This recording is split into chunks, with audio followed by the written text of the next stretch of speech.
নমস্কার, শান্তনু হাজরা বলছি।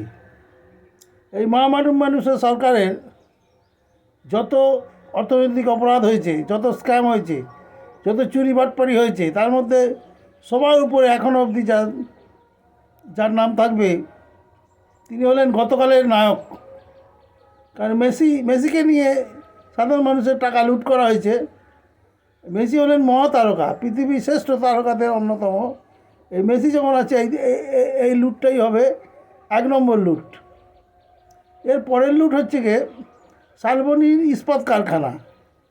সেখানেও একজন মহাতারকা আছেন, কিন্তু দেশীয়, কিন্তু মহাতারকা। ওটি হবে তৃতীয় হবে আরেক তারকা, নুসরাত জাহানের 7 সেন্সেস, অর্থাৎ রিজার্ভ ব্যাংকের অফিসারদের ফ্ল্যাট পাইয়ে 1 কোটি টাকার ফ্ল্যাট পাইয়ে দেওয়ার বলে বিশাল মেগা লুট যাকে বলে, এটা 3 নম্বরে যাবে। 4 নম্বরে যাবে, যেহেতু টাকার পরিমাণটা বেশি, অপার সিন্ডিকেটের স্কুল মাস্টারির লুটের টাকা। পার্থ চ্যাটার্জি যার নায়ক ছিলেন।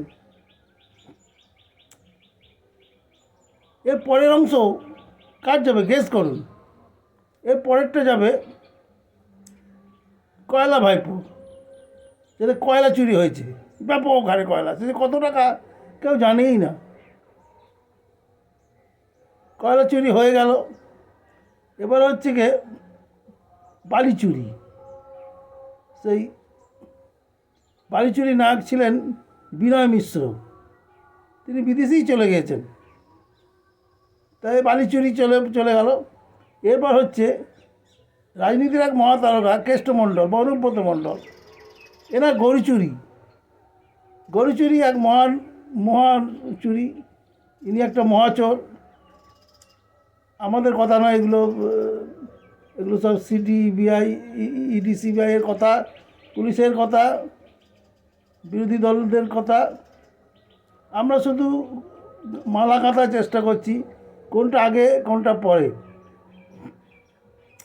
তারপর হলো গিয়ে পার্থ চ্যাটার্জি, এটা বর্ণময় চরিত্র। সেখানে অর্পিতা, অহনা, সাথী সব নক্ষত্র আছে।